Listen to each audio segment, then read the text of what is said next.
সালাম আলাইকুম। গতকালকে জনাব তারেক রহমানের ফেসবুকে একটা পোস্ট দেখলাম। কেউ একজন তাকে নিয়ে একটা ব্যঙ্গ করে কার্টুন লিখেছে। সেই কার্টুনটা তিনি তার ফেসবুকে পোস্ট করেছেন এবং তিনি সেটাকে বলেছেন যে মানে এই ধরনের প্র্যাকটিস থাকা উচিত। আবারও কার্টুনের যুগে ফিরে এসেছে, এই ধরনের স্বাধীনতা তিনি দিতে চান।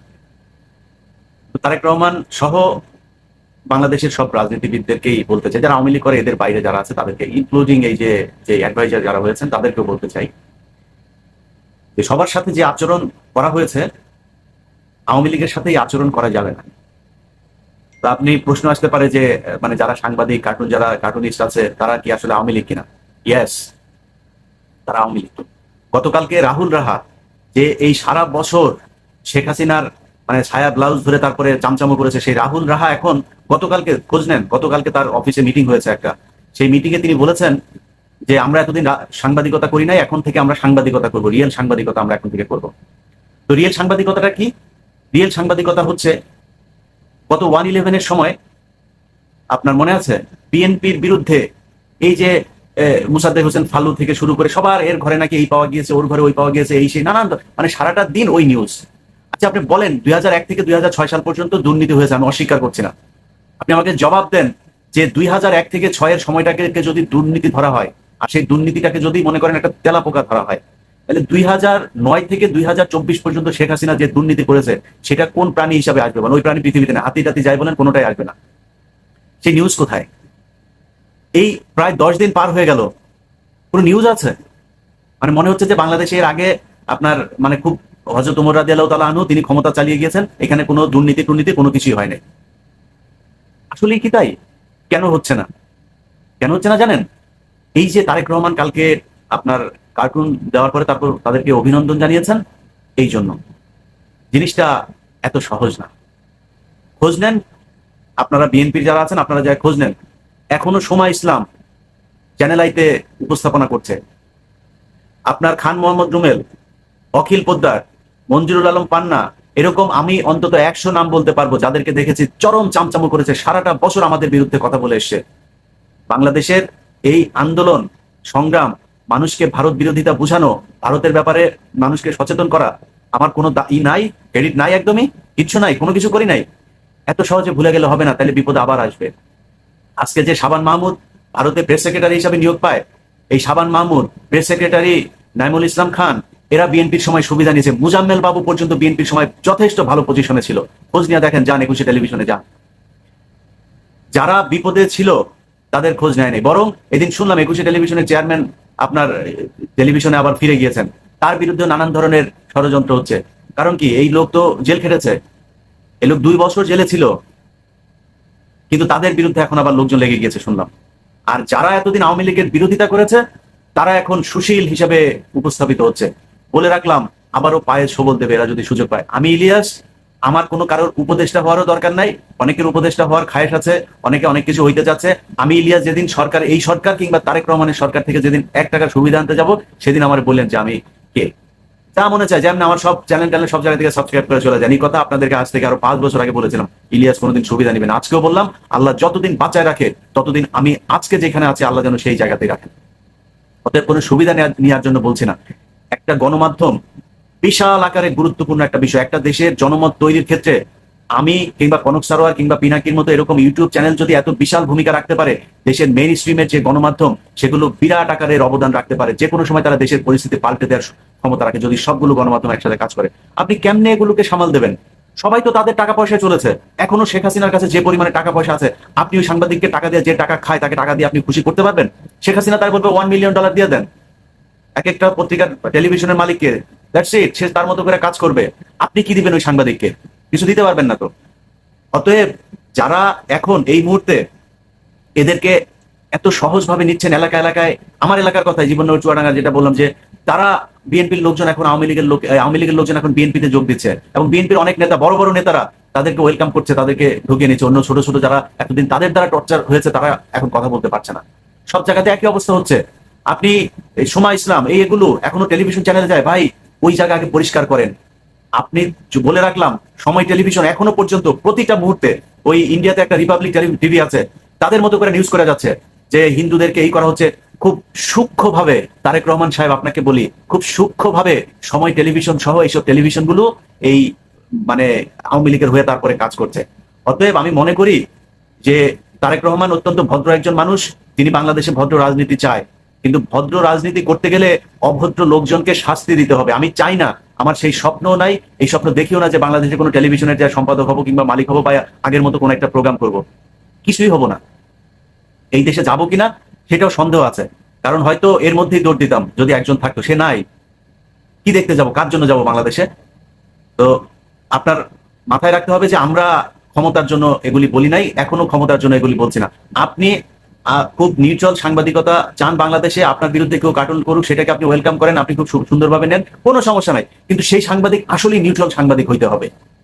এই এখনকার রাহুল রাহা আর এই যে এগুলোর দিয়া তারপরে আপনি সুন্দর করে সময় টিভি চ্যানেলের এই সোমা টোমা এগুলোর দিয়া ডিবিসি, দেখেন আপনি হিন্দুদেরকে কিভাবে উস্কানি দিচ্ছে, আওয়ামী লীগকে কিভাবে প্রমোট করছে দেখেন। সমকাল 2 দিন না যাইতে সে নিউজ করছে যে ঢাকা মহানগর দক্ষিণের কোন যুবদল নেতা নাকি আপনার কোটি কোটি শত শত কোটি টাকার মালিক হয়ে গিয়েছে। কোথা থেকে শত শত কোটি টাকার মালিক বিএনপির লোক হয়ে গেল? এই 5 দিনের ভেতরে শত শত কোটি টাকার মালিক হয়ে গেছে। মানে বিএনপির লোকজনের নিয়ে এখনই গণমাধ্যম এইভাবে মিথ্যাচার করা শুরু করেছে। এই দেশ এত সহজে স্বাধীন হয়নি, কোনো কারোর একা, এই স্টেক হোল্ডার যারা আছে তাদের কাউকে পিছনে ফেলে দেওয়া যাবে না, বলা মানে এইটা বলা যাবে না আমি একা করেছি, সে একা করেছে, ও একা করেছে, নো, সবাই মিলে এই দেশ স্বাধীন করেছে। এই গত যে আন্দোলন হলো, এই আন্দোলনে অনেক ছাত্রদল, যুবদল, বিএনপির অনেক মানুষ মারা গিয়েছে, শিবিরের অনেক মানুষ মারা গিয়েছে, জামাতের মানুষ মারা গিয়েছে, সাধারণ মানুষ মারা গিয়েছে। আমাদের মতো বহু যারা এই সোশ্যাল মিডিয়াতে যুদ্ধ করেছে তাদের অনেক মানে কি বলবো যে মানে ত্যাগ তিতিক্ষার ফলে আজকের বাংলাদেশ। অতএব যারা এখন এইসব কথাবার্তা বলে যে বিএনপি এই করছে, বিএনপি ওই করছে, তাদের বোঝা উচিত যে এই দেশ আপনার মতো এই সমকামী সাংবাদিকের কারণে এই দেশ স্বাধীন হয় নাই। এই দেশের স্বাধীনতার পেছনে বিএনপির অনেক রক্ত আছে, জামাতের অনেক রক্ত আছে, আমাদের মতো বহু সাধারণ মানুষের রক্ত আছে। গত 15 বছর আপনাদের কাছে শুনতে হয়েছে আমরা হচ্ছে রাজাকার, আমরা নাকি পলাতক আসামি, এগুলো শুনতে হয়েছে। সো আমি মনে করি তারেক রহমানের জায়গা থেকে তারেক রহমান ঠিক আছে, তারেক রহমান এই আদেশ তো আর আপনাকে দিতে পারবে না। আপনি যারা বিএনপি করছেন আপনাদের বলে রাখলাম, এখনো সময় ইসলাম সুন্দরভাবে অফিসে যাবে আসবে, এটা করতে দেওয়া যাবে না, এদেরকে প্রতিহত করতে হবে। আমার মানে আমি এটার মানে এটা মিন করছি না তারা মারধর করেন, মেরে ফেলেন, এগুলি দরকার নাই। চ্যানেলের সামনে যান, সময় টেলিভিশনের সামনে যান, যায়া সাংবাদিক আমি লিস্ট ধরাই দিব, আপনাদেরও সেই লোকগুলো আছে, লিস্ট ধরে ধরে আপনারা সেই টকশো গুলো দেখেছেন, নিউজগুলো দেখেছেন, কারা করেছে সেই নিউজগুলো, এদেরকে সরাইতে হবে। আমিও হইতে চাই না সাংবাদিক, আমার দরকার নেই, আমি বাংলাদেশে এখন সাংবাদিকতা করবো না, কিন্তু যারা আসবে, যে আসবে, তাদেরকে নিরপেক্ষ হইতে হবে। এই টেলিভিশন, এই পত্রিকাগুলোতে বহু জুনিয়র সাংবাদিক আছে, সিনিয়রদের ভেতরে অনেকে চুপ করে বসেছিল, তাদেরকে অফিসে কথা বলতে দেওয়া হয়নি। খোঁজ নেন, যায় যান, তাদেরকে যাদের যা জিজ্ঞেস করেন কারা অফিসের ভেতরে এইভাবে দলকানা সাংবাদিকতার এই কাজ করেছে, সেগুলো সরাইতে না পারলে সম্ভব না, একদমই পারবেন না। এই 15 তারিখে দেখেন, 15 তারিখে আপনার এই শেখ হাসিনা উস্কানি দিচ্ছে, সেখানে ফোন করে একটা রেকর্ডও বের হয়েছে, সেখানে উস্কানি দিচ্ছে মানুষকে, তার দলের লোকজনকে, তার তো টাকা পয়সা কোনো কিছু অভাব নাই, কেউ ধরাও পড়ে নাই, সবগুলো লোক এখনো বাংলাদেশে আছে, তাদেরকে আওয়ামী লীগ সুন্দর করে তাদের দলে আনার চেষ্টা করতেছে, মানে বিএনপি।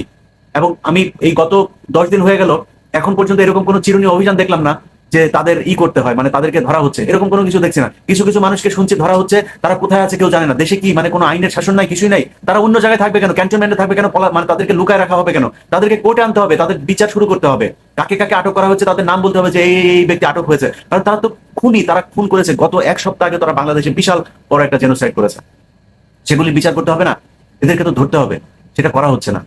গত কয়েকদিন ধরে আপনি যদি দেখেন, মানে যেই রাজনৈতিক যে কর্মকাণ্ডগুলিও যদি দেখেন, এখানে এসে শাহবাগের কোনায় এসে তারপরে তারা জড়ো হচ্ছে, খুলনায় বিশাল আকারে জড়ো হচ্ছে, কিভাবে সম্ভব? এটা কারা করছে, কেন, কিসের জন্য, কি চায়? বিভিন্ন জায়গায় এখন এই মুহূর্তে যদি 15 আগস্টে তাদের যে পরিকল্পনা, সেটা যদি তারা বাস্তবায়ন করতে, আমি তো মনে করি খুব বেশি কঠিন কিছু না। ডক্টর মোহাম্মদ ইউনূস, উনি অত্যন্ত ভদ্র একজন মানুষ, খুব সজ্জন, সবাই ওনাকে মানে প্রচন্ড রকমের, আমার মনে হয় তত্ত্বাবধায়ক সরকার বলেন আর অন্য যে কোনো সরকার বলেন, ইনার মতো এইভাবে আমার মনে হয় জিয়াউর রহমানের পরে কাউকে এত সাদরে মানুষ গ্রহণ করে নাই। ঠিক 7ই নভেম্বরে যেভাবে জিয়াউর রহমানকে সিপাহী তারপরে জনতা মিলে বিপ্লব করে তাকে করেছিল, এবার সে একইভাবে বিপ্লব করে তাকে ক্ষমতায় বসিয়েছে।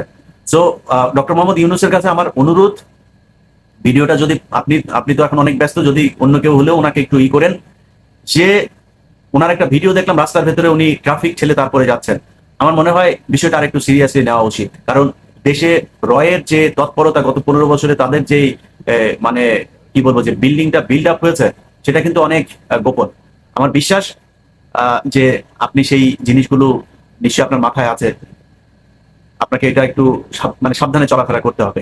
আমার যেটা অবজারভেশন, আমি ওই দিন ভিডিওটা দেখলাম যে তিনি একটা ট্রাফিকের ভেতরে গাড়ি আটকে আছে, তো এটা আমার কাছে বিপজ্জনক মনে হয়েছে, এটা করা ঠিক না। কারণ এই মুহূর্তে মানে ডক্টর মোহাম্মদ ইউনূস যদি না থাকে, সেই ক্ষেত্রে আমাদের উপরে পশ্চিমা যেই সমর্থনটা এখন আছে সেটাও আমাদের জন্য বিপজ্জনক হবে। তারা থাকবে কিনা আমরা সেটা জানি না। তো তার থাকাটা এই মুহূর্তে খুবই জরুরি। দেশটা একটা সুনির্দিষ্ট একটা নিরাপদ জায়গায় না যাওয়া পর্যন্ত আমার মনে হয় ডক্টর মোহাম্মদ ইউনূসের এখানে থাকা উচিত। সো এই জায়গাটা বললাম। আর যারা যারা এই হত্যাকাণ্ডের সাথে জড়িত ছিল, আমার মনে হয় তাদেরকে ধরে ধরে নিয়ে কোথায় রাখা হচ্ছে আমি জানি না। কিছুক্ষণ আগে দেখলাম জেনারেল আজিজকে ধরা হয়েছে, তাদেরকে ধরে নিয়ে কোথায় রাখা হচ্ছে এখনো পর্যন্ত আওয়ামী লীগের লোকজন কিভাবে এলাকায় ঘুরে বেড়াচ্ছে, তাদেরকে কেন মানে শাস্তির আওতায় আনা হচ্ছে না? তারা তো এই গত 15 বছরে সব ভিডিও ফুটেজ আছে, কে কোথায় মারামারি করেছে, কোথায়, এগুলো দেখে দেখে তো সেটা করা যায়। সেই জিনিসগুলো আমার বিশ্বাস করা উচিত। এবং বিএনপির, আমি যেটা বললাম যে তারেক রহমানকে দিয়ে বক্তব্যটা শুরু করলাম, তা আমার ভিডিও আসলে তারেক রহমানের বিরুদ্ধে না, বা তারেক রহমানকে বলার জন্য না কিছু। তারেক রহমান জায়গা থেকে তিনি তার বক্তব্য দিবেন, এটা খুবই স্বাভাবিক।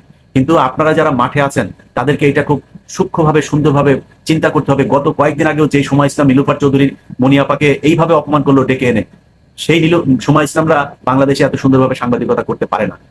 আমি ইলিয়াস যদি গত 15 বছরের মধ্যে যদি দেশে যাইতাম, আওয়ামী লীগ কি করতো? মাহমুদুর রহমান তাকে আদালতের ভেতরে কিভাবে রক্তাক্ত করেছে আপনাদের মনে নাই? আমাদেরকে তো আওয়ামী লীগ থাকতে দেয় নাই। দেশে গেলে কিভাবে মারতো, তাদের বিভিন্ন থ্রেট, ওপেনই থ্রেট করতো, কুচি কুচি করে তারপরে কাটবে। আমি কুচি কুচি করে কাটতে বলি না, কারোর গায়ে হাত তুলতে বলি না, কারোর উপরে আইন হাতে তুলে নিতে বলি না, কিন্তু ওই টেলিভিশনগুলোকে এই মেসেজ দিতে হবে। 50 জন 100 জন যায় সেখানে যায়, তাদেরকে বলতে হবে টেলিভিশন দখল করবো নাকি এগুলিতে সরাবি আগে। এই ছাড়া দেশে শান্তি আসা সম্ভব না। আপনি সব শেষ যদি হিন্দুদের, এই যে আওয়ামী লীগকে হিন্দুরা যেভাবে প্রতিস্থাপন করছে, হিন্দুদেরকে বলে রাখি ভাই, আপনাদেরকে ভালোবাসি, আপনারা আপনাদের ধর্ম নিয়ে আমাদের কোনো চুলকানি নাই, আমরা চাই আপনারা ধর্ম পালন করেন। মুসলমান কোনো মুসলিম কখনো অন্য ধর্মের মানুষকে জোর করে তার ধর্মান্তরিত কিংবা তার ধর্মের উপরে আঘাত আনতে পারে না, তার ধর্মীয় উপাসনালয় কখনো আক্রমণ করতে পারে না। যে করে আমি এটা নিন্দা জানাই। কিন্তু আপনারা এখন এই যে আপনাদের ব্যানারে যেগুলো করছেন, জুয়েল আইস নামে একটা ছেলে আছে চিটাগাঙে বাড়ি, এতদিন ধরে তারা এই যে চন্দ্রনাথ পাহাড় সহ বিভিন্ন জায়গায় তারা মুসলমানদেরকে যাইতে দেয় নাই, তারা চট্টগ্রামের বিভিন্ন এলাকা দখল করেছে, চরম বেয়াদবি করেছে এগুলো। তারা এখনো ভারতের বিভিন্ন টেলিভিশনে তারা বক্তব্য দিচ্ছে। এই জুয়েল আইস সহ যেগুলি, গোবিন্দ প্রামাণিক যে বাংলাদেশ বিক্রি করে ফেলতে চেয়েছিল, যে বাংলাদেশকে অখণ্ড ভারত বানাতে চেয়েছিল, এরা এখন আবার নরম সুরে বক্তব্য দিচ্ছে। সো এই হিপোক্রেট মুনাফিক যেগুলো আছে, তাদের ব্যাপারে সাবধান হইতে হবে। তাদের ব্যাপারে সাবধান না হয়, তাদেরকে বাঙালি বহুত কিউট জাতি, এরা সুন্দর করে রাতারাতি নিজের খোলস পাল্টাইতে পারে। সময় ইসলামের অবস্থাটা দেখেন না এখন। এখন সে বলছে 15 বছরে দেশ যে ধ্বংস, আমি গত 2 দিন আগে একটা টক শো শুনলাম, এই যে দেশ ধ্বংস করে গেল আওয়ামী লীগ, এটা তো করতে হবে। হ্যাঁ, এটা এত ইজি না। আপনার মনে করার কোনো কারণ নাই যে এরা যেটা বলছে ওদের ভেতরে সেটা খুব কষ্ট নিয়ে। সময় ইসলামের মুখের এক্সপ্রেশন দেখবেন এখন, আজ থেকে 10 দিন আগের এক্সপ্রেশন দেখবেন, এক ছিল না। খুব কষ্টে এখন এগুলো করতেছে। এরা সময় পেলে আবারও আপনাদেরকে করবে।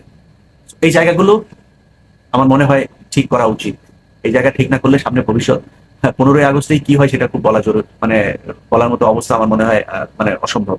আর 15ই আগস্টে তারা হিন্দুদের সাথে নিয়ে, তারপরে এই ওদের তো আব্বা তো মারা গিয়েছিল সেদিন, তো এই আব্বাকে নিয়েও একটু ইমোশনাল তৈরি করার চেষ্টা করবে। আর পত্রিকা টেলিভিশন গুলো হঠাৎ করে আপনার করছে, আবার জাতীয় শোক দিবস সেটাও চেঞ্জ করা হচ্ছে না। এটা তো মানে খুবই ভয়ঙ্কর জিনিস। মানে এদেরকে যদি আবারও এইভাবে সুযোগ দেওয়া হয়, তাহলে আপনি মনে করেন তারা কি করবে? টেলিভিশন পত্রিকাগুলোতে অল্প অল্প অল্প অল্প করে এখন নিউজ করা হচ্ছে যে গণভবনে এই যে কি অমানুষের মতো অমানবিক কাজ করা হলো, সংসদ ভবনে তাদের সংসদ ভেঙে ফেলা হয়েছে, সংসদের ভেতরে চেয়ার টেয়ারের উপরে দাঁড়িয়ে একজন সিগারেট খাচ্ছে, এই সে বিশাল আকারের সমস্যা। আরে বেটা, ওই সংসদে তো নর্তকীরা নাচতো, ওই সংসদে বসে যত ধরনের আকাম কুকাম সব করতো। এই যে এই ময়মনসিংহের এমপি মুরাদ, তারপরে আরো বহু এমপি আছে, মানে আওয়ামী লীগের তো মোটামুটি 99% এগুলি সব মাগিবাজ। এই মাগিবাজরা এখানে বসে দেশ চালাইতো, আবার ওইখানে নর্তকী এই 300 টাকার জিনিস মমতাজ এখানে নাচ গান করতো। ওটা তো এমনি ভাঙা ফেলা উচিত। নতুন করে দুধ টুধ দিয়ে ধুয়ে তারপরে আবার শুরু করতে হবে। গণভবন, এটা বাংলাদেশের 18 কোটি মানুষ, 16 কোটি মুসলমানকে এই গত 15 বছর নির্যাতন করেছেন। আপনি কিভাবে চিন্তা করেন যে ওই গণভবনে মানুষ যায় তারপরে মানে আরামে থাকতে দিবে তাদেরকে? ওদেরকে তো পায় নাই। ভাঙচুর যেটা করেছে গণভবনে, তো আগুন লাগাই দিত আমার যা ধারণা। পাবলিকের যে অবস্থা ছিল, অন্য জায়গায় আগুন লাগিয়েছে, ওইখানে লাগাই নাই কেন, এটা আমি আশ্চর্য হই। এই মানুষগুলো যারা এসেছিল ওই দিন, ওরা কি আপনার মনে হয় ওই 150 টাকার হাঁস আর শেখ হাসিনার ব্লাউজ ব্রাটরা পেন্টি টেন্টি এগুলো নিতে আসছিল? আপনার মনে হয় এটা এত ফানি না? এই মানুষগুলো রাস্তায় ওই দিন এসেছিল গুলি খাওয়ার জন্য। তারা জানে তার আগে শেখ হাসিনা কি করেছে। একটা সিদ্ধান্ত যদি এই দিক ওদিক হইতো, তাহলে ওই দিন বাংলাদেশের রক্তের বন্যা হয়ে যেত। তো আপনারা যারা সুশীল টেলিভিশনে বসে বসে এতদিন শেখ হাসিনার পেন্টি ধুয়া দিচ্ছেন, তারা এখন আপনি মানে লেসপেন্সারগিরি করছেন। আপনি বলছেন এই গণভবনে, সংসদ ভবনে এ কোন বাংলাদেশ, এই সেই। তুই কেড়ে বেটা, তুই এটা বলার কে? যারা ওই দিন আন্দোলনে এসেছিল তারা ওই দিন শেখ হাসিনারা পাইলে ওইখানে যদি ওরা আকাম করে মাইরাও ফেলতো না, তাও আমি দোষ দিতাম না।